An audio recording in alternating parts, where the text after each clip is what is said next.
what I have done here is I have lined up all the quarter marks, the middle marks for the sides, and put that on. Now, isn't that pretty? That looks cute. The next part is we are going to pin it. And I'm going to put one on each corner. Actually, before I pin it, I'm going to mark it. This is Crayola washable marker. I used to use friction pins because they erase in the heat. However, they really don't wash out. They have been known to return when it gets cold. So I've kind of stopped using that, and I'm going to try these out. These are made to wash out of fabric. So I am making a mark along the outside edge, 1/4 inch away from the outside edge. Okay? I think that's my catchphrase. Okay? Okay? It's going to be on my tombstone. Okay? Very difficult to see in, the darker, but I'll be able to tell around it. But just there. I am not going to go past this line. I know it's a 1/4 inch all the way around. And it's a fat marker. I need to see if they have skinny ones. But fat markers. Now, I can and since I'm not going to go past that line, I'm doing 4 of these just outside that area.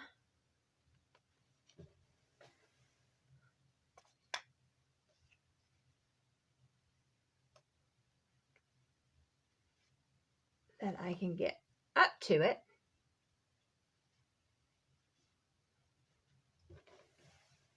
The last one. This is such a small piece. I'm only going to put one also in the center. Now, it will be time to talk about how you want to quilt this. And I'm going to do something simple. Push that down. I am going to kind of do a diamond since I've got all of these nice shapes. I'm going to do an edge. So there, there, there, there. Then I'm going to back stitch, break my thread, and come up here. And actually, I'm going to come to that 1/4 marking and down, down, down, down on all 4. Then I'll be able to do this individually and then kind of guesstimate what this side is, do that side and that side. So the center ones I can keep together, but the outside ones are going to need some help. What I can do, since I've got my marker right here, oh yeah, I can now feel that poison ivy. I've got my 1/4 markings. So there's that. And there's that. And this is in here. I'm just going to mark these guys as well. I mean, I might as well do it that way. It's a lot nicer to have a line to go by than not.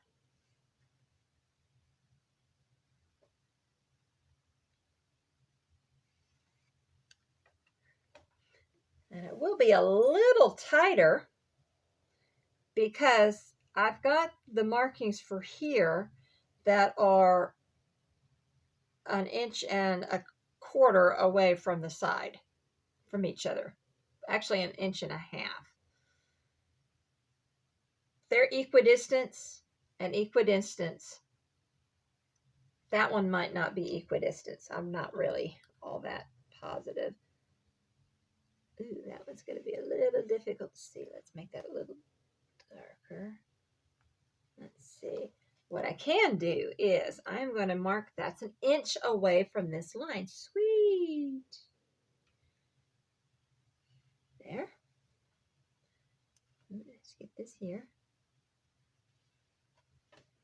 And do the last bit. That's got the line marking it. That's got a line marking it. And that's an inch away. All right.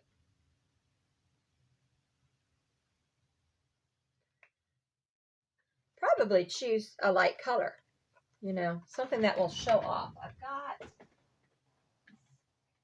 little kind of show. If I can't find a green to match this, I'll probably use that. And on the top, that would probably be good to use on the top as well. So I think that's what I'll do. Top and bottom, I'll get that. So let me get my machine set up and we'll go from there. Okay, let's start in.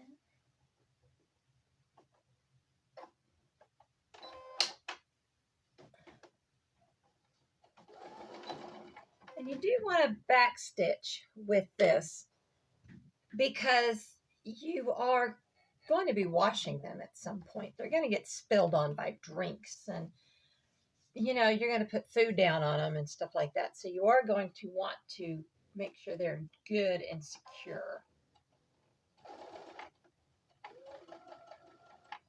Oops, I'm really tight here for some reason. Oh, okay. So I have the tape on there. That is preventing the feed dogs from pulling them forward. So that might be something that you want to take into consideration. So I'm going to pull it just ever so slightly on the back and hopefully not distort it, or even like hold it like this, like it's a quilted, I'm quilting it. Get on that point. Is that on the point? No, I think I can go one more. There we are. Point.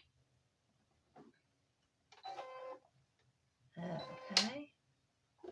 So I'm going to help it through by holding it securely.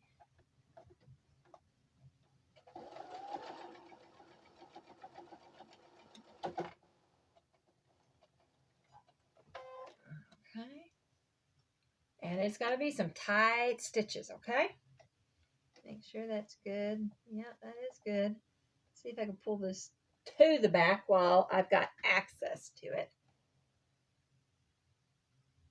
There it goes. This bobbin that I'm using on the top and the bottom is a very thin thread weight.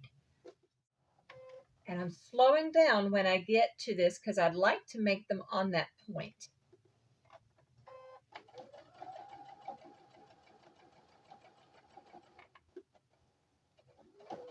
Almost to the beginning. I'm going to do just a little bit down this way, kind of connect it. Okay, I'm not going to break the thread really. I'm just lifting it and pulling it to the next point, closest point, which is right there. Now you'll notice when you get to these outer edges, you're not going to have as much to hold on to. So be really careful, and you might just want to press with your fingers. And a little bit at a time.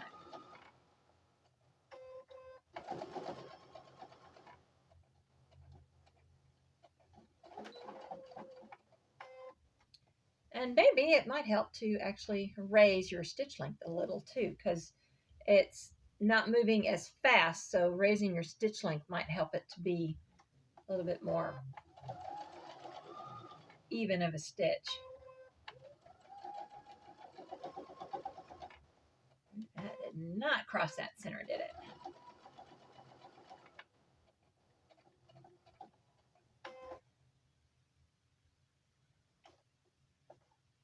No, that one did not cross the center, and it's so tight I'm not even going to go back and do it. So there are many ways that you can quilt this. You can do lines, and I'm going to have some diagrams in the diagram area for you to look at. But this is also a perfect time to learn how to do a little stitching quilting with your domestic. I mean, you can. So many people do. You've just got to kind of learn how to do it. All right. Now we get to the little bits on each side. Okay, and it's because my feed dogs are not even, it keeps wanting to twist my quilt. Once I finish this, I'm going to take it off in that section. Not in all of it, just in that section. And I would cut it out just like I cut out, the bobbin area. Last one. Okay.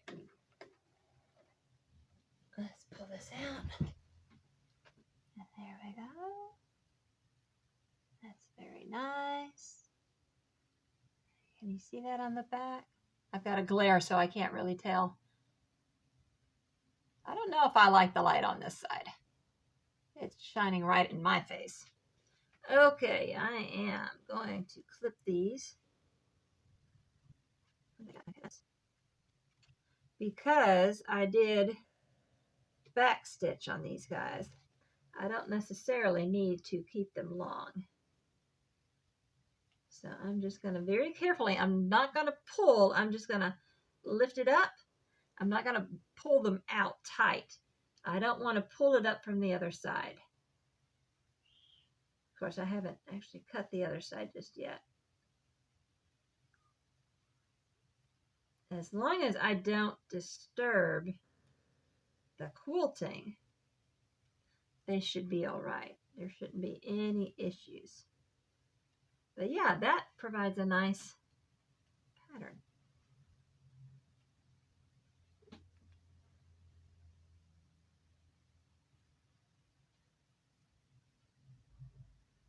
All right. So there we go there. Let's cut the long ones for these for right now.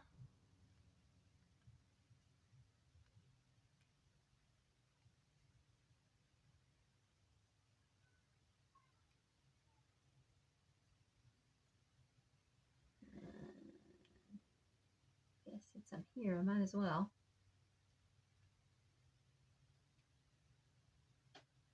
That's right there. That was the beginning. Oh, I think that was it. I didn't have too many others to cut on this side. All right. Now, this is where it is time to trim off this extra batting. Now, if you've seen my razorback quilt, you probably will know what I'm doing next. Get that out of the way. And this one. Okay.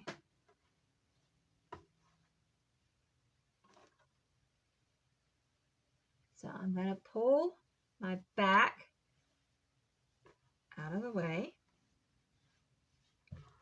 So it's nowhere near the thing.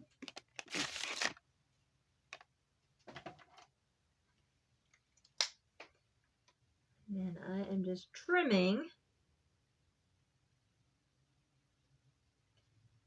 since I have this line here.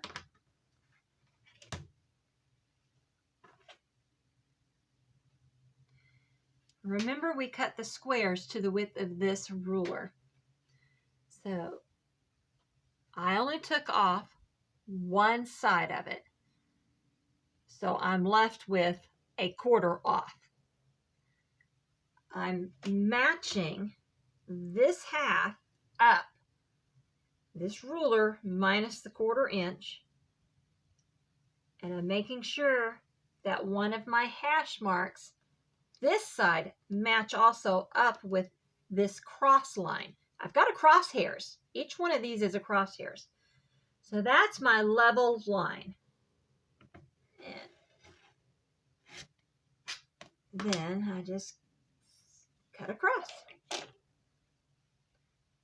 go to the next one and do the same thing. Now I'll use this as my crosshairs. I'll quarter up on this side, measure on that side.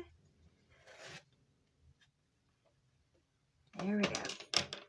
Do this on all four sides.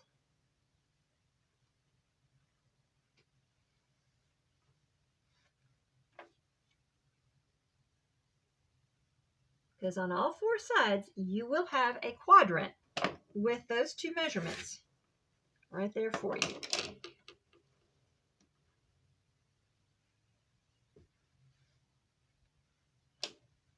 Now, unlike my red quilt, it will be very difficult to fix this. Well, actually, it might not. All right, so this is where you can see that corner was affected. See? So when I cut it, I might not have cut it square. And this was also a little short on this side as well. But they are well within my pressing range. So I'm going to switch these guys out. I like this little presser mat. I've not really used it. I'm only using it now because I only pulled it out because I saw it in some of my quilt stuff. I said, oh, that might be useful to use. It has been so helpful. I really need to look. I've got the instructions on how to make something like this, but because they don't make these anymore, and I think a person made this and was selling them. But yeah, it is so useful. I would not have chosen the brown because I like, obviously, bright colors and purple most likely, but all right. Let's see. So now what I'm doing now is I'm just folding this over. I'm not pulling it. See if I can show you that way. I am just lightly folding this over onto that batted edge. I don't want to roll it over. I'm just folding it and pressing it.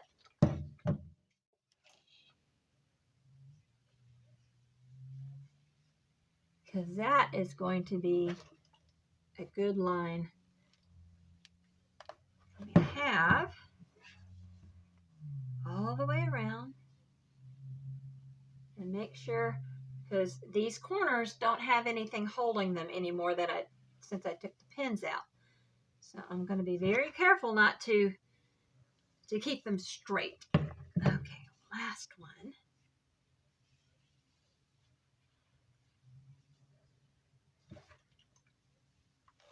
And there we go. Okay, now it is time to get our corners.